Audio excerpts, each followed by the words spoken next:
Glazers be staying? Manchester United advancing in talks with Carlyle, a US-based equity fund, about the minority takeover of Manchester United, putting in a very big and appealing offer. There's already outrage over this news, but what exactly is going on? What does this mean? What does this mean for the takeover? What is going on with the Carlyle Group and more? An update on Varane and Martinez's injury. Varane out for probably 3 weeks, thank God, because there was a part where they thought he could be out for the rest of the season. Martinez is out for the rest of the season, but he will be back the next season. Luke Shaw and Rashford should return from injury soon. Garnacho's injury is still pretty bad. Ten Hag, despite Martial's recent performances, will sell him in the summer reportedly because of his injury record. And Joao Palhina to Manchester United, the Fulham DM. Manchester United rumoured to be having some talks and interested in the guy. So we're going to cover all of that news in today's video. But let's crack into this news on the minority takeover of Manchester United, because this is not good news. If the Glazers are even entertaining the idea of a minority takeover, it's a disgrace. Everyone is livid. So let's get into it. Carlyle, the giant US-based equity firm, is in talks about a large minority investment in United. So we know that obviously the Elliott Group's interested, and now we've got another group that's come forward and interested in a large minority thing. The problem is they could offer a large minority offer, which could be tempting for the Glazers to stay. I'm going to be honest, I think the Glazers would be stupid if they turned down about 5-6 billion from Qatar, considering we've got $1 billion in debt and considering the interest is so bad that Glazers aren't actually making profit on United at the moment. However, they're greedy. However, this will finance them for a couple more years. Joel, we know, doesn't particularly want to sell. There is potential. There is potential for this that obviously we need to keep an eye on.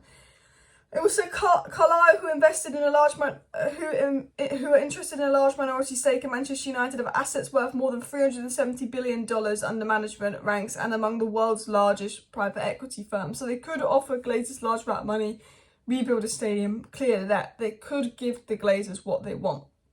It was also said, one source close to the situation said this weekend that Carlyle's interest in Manchester United was serious, adding that it had been engaged in discussions for some time. So, this group is in talks with United. They've been engaged in talks with Manchester United for some time. They've got interest in United for some time, but they're finally coming in with their offer. They're ready to advance on that. They're coming in with an offer. They want Manchester United. They're serious now. Now, if the Glazers accept that offer, that is a big no, no, no, no, no. Now, I think, if the Glazers accept this offer, the fan outrage would be so big, I'm not sure they'd be able to handle it. I think it would be 10 times worse than Liverpool.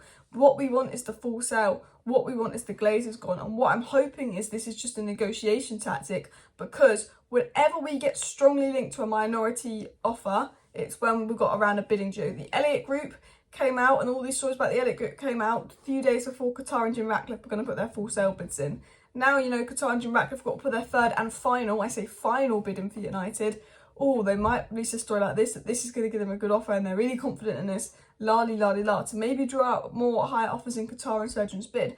I'm hoping that this is potentially a negotiation tactic from the Glazers to try and draw out more money from the full sale. The rating group said that the ideal situation is the full sale. Romano, all the reliable sources say the full sale is the most likely situation.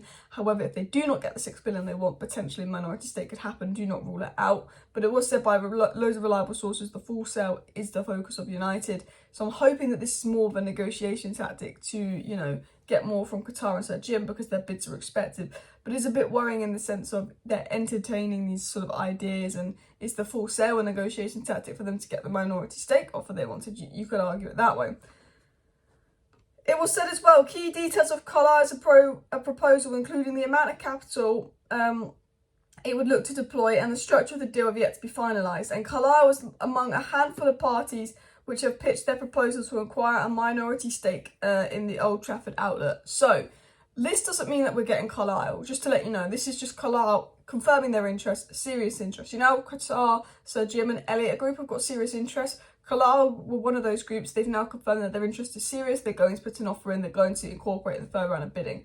We know Jim Ratcliffe's going to be in the third round of bidding. We know Sheikh Yassim's going to be in the third round of bidding. We know the Elliott Group's going to be in the third round of bidding. We now know Carlyle will be in the third round of bidding. We don't know what it will be. We don't know how strong it will be. We do know they've got a lot of capital, but it doesn't necessarily mean they're going to be the next the Glazers are going to stay. Nothing is done, nothing is finalised. Again, we won't hear any news on that till April 28th. I saw people going, oh my God, does this mean the Glazers are staying? And freaking out. And look, the Glazers could stay. they're idiots. They could accept a minorities thing, but the outrage that we're getting for the Glazers even considering staying is so big that if I think they do stay, I don't know if they'd be able to handle it. And every source still indicates, despite this news, despite the Glazers entertaining this, despite there being chances that the Glazers do stay, every kind of reliable source indicates it would be difficult for them to stay because of the finances. They'd need significant investment over a long time. They'd need to make sure Tenag was successful on the pitch again to at least run United sustainably, pay off the debt. And are the Glazers willing to do that? Are they willing to? I'm not sure. But I do think because the Glazers are playing games like delaying the transfer window, showing that all these minority stakes are interested, it could just all be a game, because we know the Glazers play a game. We know they only care about money, to try and throw out a bigger bid from Qatar and Sergeant Ratcliffe. We've gone into a third round of bidding because they got 5 billion and not 6 billion. You know, they could have, moved with some minority stakes and gone with that, but they've gone into a third round of bidding. They extended the bidding deadline for the full sale. It's very obvious that they are looking mostly at the bigger picture of the full sale, but there's options like this, and this would be an absolute disgrace. If the Glazers decide to stay at Manchester United and take on a minority investment, it would be an absolute disgrace. They're looking at it, they're entertaining it.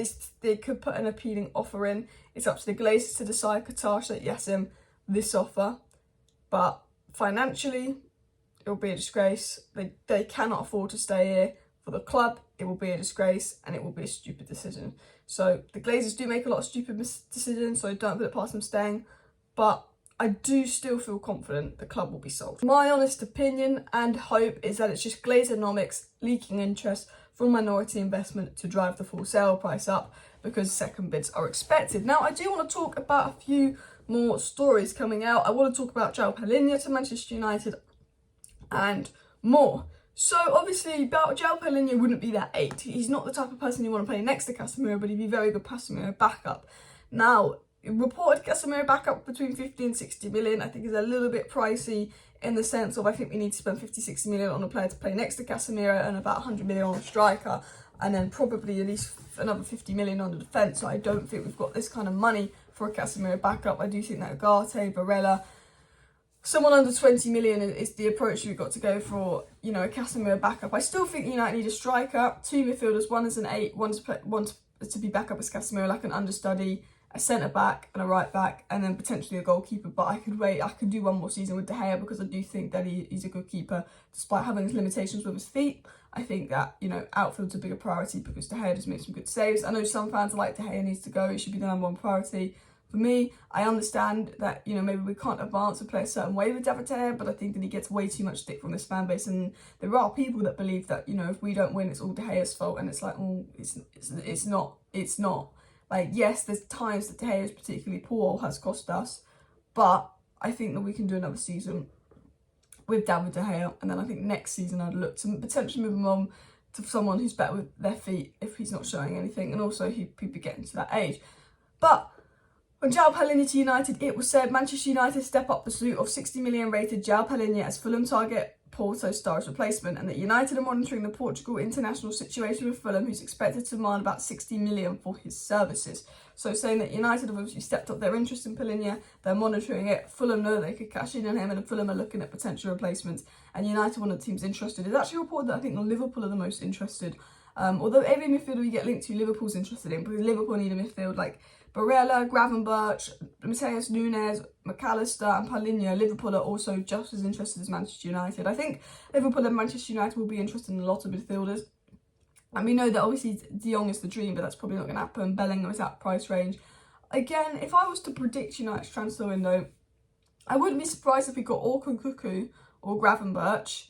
I really wouldn't be shocked. I wouldn't be shocked if we got Kane. I wouldn't be shocked if we got Gonzalo Ramos if we can't get Kane. I wouldn't be shocked if we got Frimpong, and I wouldn't be shocked if we got Timber.